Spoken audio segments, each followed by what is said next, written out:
अस्सलामुअलैकुम, मेरा नाम जाबिर है। बहुत सी बेटियां बोलती हैं कि सर हमें कोई डायरेक्शन बता दें या हमें कोई कारोबार करने का तरीका बता दें। हमारे माशरे में जितनी भी लड़कियां होती हैं ना, वो मैट्रिक के बाद या FA FSC करने के बाद वो हमेशा सोचती हैं कुछ ना कुछ डिप्लोमा कर लिया जाए, छुट्टियों में कर लिया जाए। वो तीन ही किस्म के डिप्लोमे करते हैं, या वो ब्यूटिशियन का कोर्स करने जाती हैं, या वो कुकिंग का करने जाती हैं, या वो सिलाई कढ़ाई का या स्टिचिंग का करने के लिए जाती हैं। ये तीन ही होती हैं।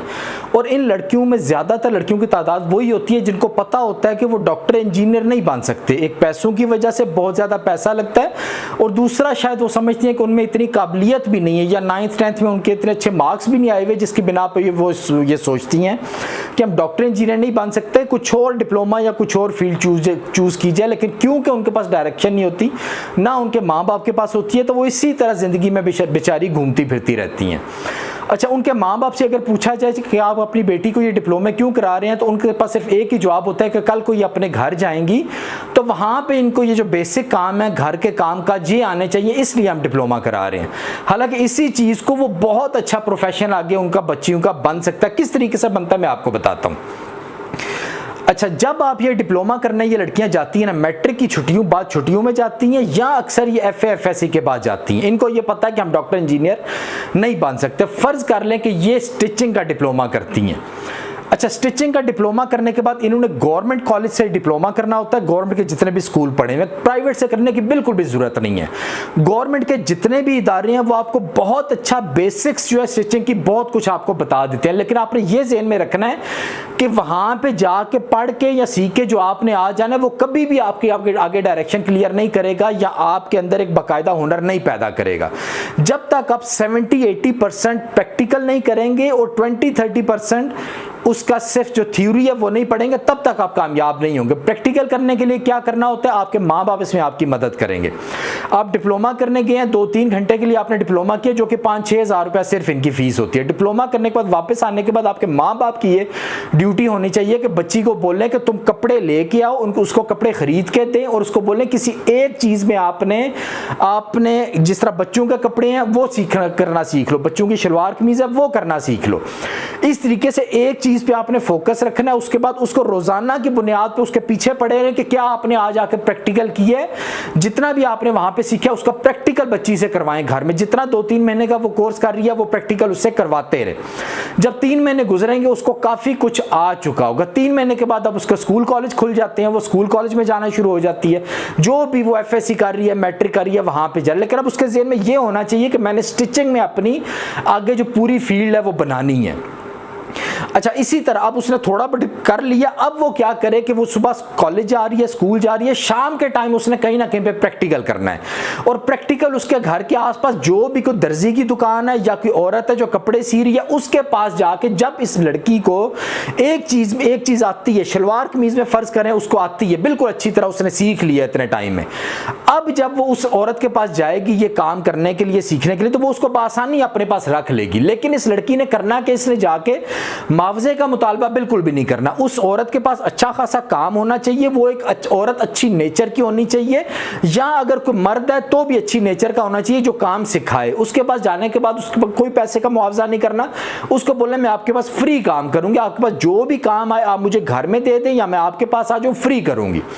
4-6 महीने आपने उसके पास फ्री काम करना है, और सुबह के टाइम आप कॉलेज में भी जा रही हैं, अपना मैट्रिक या FSC अपना क्लियर कर लिया। अच्छा, इसी तरह आपका 1 साल तकरीबन गुजर गया। 1 साल के बाद अब आपने कोई भी एक डिप्लोमा कर लेना है, वो 1 साल का कर लें, वो 2 साल का कर लें, वो 6 महीने का कर लें, डिजाइनिंग में कर लें, या अपनी टेलर की किसी भी फील्ड में उसको मजीद आगे कोई डिप्लोमा कर लें। अच्छा, डिप्लोमा करने के साथ साथ अब आपने किसी अच्छे बुटीक के पास, अब वो छोटा मोटा जो दर्जी था उसको छोड़ के किसी अच्छे अपने एरिया के बुटीक के वाले के पास जाना है, वहां पे जाके आपने दोबारा से काम सीखना है, और उसको भी यही बोलना है कि मुझे मुआवजा नहीं चाहिए, मैं फ्री में आपके पास काम करूंगी। इस तरीके से आपने चलते जाना है। आप देखेंगे 2 से 3 साल के अंदर आपके पास वो छोटा मोटा डिप्लोमा भी आ गया होगा, और आपका ये प्रैक्टिकल भी बहुत अच्छे तरीके से चल पड़ा होगा। अब आपने इस स्टेज पे एक आध सिलाई मशीन ले लेनी है, या आपने किसी बुटीक वाले के साथ मिलकर कोई पार्टनरशिप कर लेनी है, या इसी तरह आपने कुछ आगे नया काम शुरू कर देना, और इस तरीके से ये ट्रैक आपको एक मिल गया, आप आगे चल पड़ेंगी। अच्छा, दूसरा तरीका क्या होता है कि आपने अब घर में एक सिलाई मशीन रख ली है, सिलाई मशीन रखने के बाद आपने एक और लड़की ले ली है जिसको थोड़ा बहुत सिलाई का काम आता है, या वो एक जो बच्चों का कपड़े हैं प्रॉपर सी सकती है। अब आपने मार्केट में जो गैप है उस गैप को ढूंढना है और फिल करना है। और मैं आपको ये हल्फन बात बता रहा हूं कि आज का लोग जो है ना वो सिर्फ आईटी की फील्ड में, एआई की फील्ड में, चैट जीपीटी इसकी तरफ भागने लगे हुए हैं, लेकिन वो बिल्कुल अंदाजा नहीं कर रहे कि ये एक रश है जो लगा हुआ है, हजूम है जिसके पीछे आप लोग जाने लगे हुए हैं। पाकिस्तान वो मुल्क है जहां पे अगले 50 साल में भी ये जो बाकी जितने भी प्रोफेशन इस मुल्क में मौजूद है इनकी कमी नहीं आ सकती, क्योंकि अभी तक आदमियों ने ईमानदारी से काम करना शुरू ही नहीं किया। तो इसी तरह ये जो स्टिचिंग या दर्जी का काम करने वाली बच्ची है, अब इसको ये नहीं सोचना चाहिए कि एआई की फील्ड है, दर्जी में बहुत कुछ है। मैं आपको मिसाल दे देता हूं। अब इस बच्ची ने जब एक मशीन ले ली, दर्जी की सिलाई मशीन ले ली, घर में रख ली, एक लड़की भी इसने हायर कर ली 15, 20, 25, 30 हज़ार रुपए में। अब इसने करना क्या, इसने सिर्फ एक फेसबुक का पेज बनाना है। अब आपको ये पता होना चाहिए कि इस टाइम माशरे में हर एक पाकिस्तान के शहर में कोई भी दर्जी जो है वो बच्चों के कपड़े नहीं सीता। वो इसलिए नहीं सीता कि बच्चों के कपड़ों में थोड़े पैसे लेने पड़ते हैं, जबकि वो पूरा मुआवजा चार्ज करते हैं। तो वो अगर कोई सीता भी है तो वो पूरे पैसे लेता, बड़े बच्चे की जो, बड़े आदमी की जो सिलाई होती है उस हिसाब से पूरे पैसे लेता है।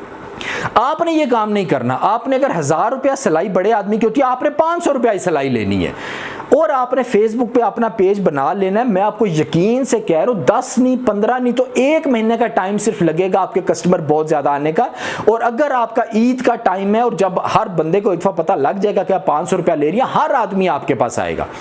तो इस तरीके से एक सिलाई मशीन रख के, घर में लड़की को रख के, खुद उसके ऊपर निगरानी करके, खुद भी आपने काम करना है। इस तरीके से आपने आगे फेसबुक का पेज बना के आपने आगे चल पड़ना है। दूसरा फिर तरीका आगे आ जाएगा कि आप अपने आसपास, अगर आपने अच्छा डिप्लोमा कर लिया, आपने कि डिजाइनिंग का डिप्लोमा कर चुके हैं, अब आपने डिजाइनर के पास जाना है, खाड़ी के पास जाना है, जे डॉट के पास जाना है, जितने भी इस तरह के बड़े बड़े उनके पास जाना है। उनको बताना है कि आपने जो भी अपना कपड़ा सीती हैं, जो भी करती है, मुझे बताएं, मैं आपको करके दूंगी। तो इस लेवल पे आपने इस स्टेज पे चले जाना है। लेकिन इस तरह किसी भी तरह करने से आपको एक डायरेक्शन मिल जाएगी और आप आगे निकल जाएंगी। और यहां पे एक बात मैं अक्सर बेटियों को कहता होता हूं कि आपने जब इस स्टेज पे आके आपका एक फील्ड बन गई है, तो अब जब आपने शादी करनी है तो कोशिश किया करें कि अपनी फील्ड के ही लड़का चुना करें। वो दर्जी ही, अगर आपने दर्जी का काम किया, डिजाइनिंग आगे कर लिया, तो उसी फील्ड का आदमी लड़का भी चुने। उससे आपको आगे एक दूसरे को समझने में और आगे ग्रो करने में, मजीद कारोबार की तरफ जाने में बहुत ज्यादा आसानी हो जाती है।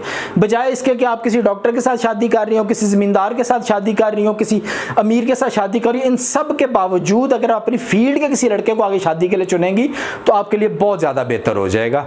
आज के लिए इतना ही काफी है। दुआ में याद रखिएगा। अल्लाह हाफिज।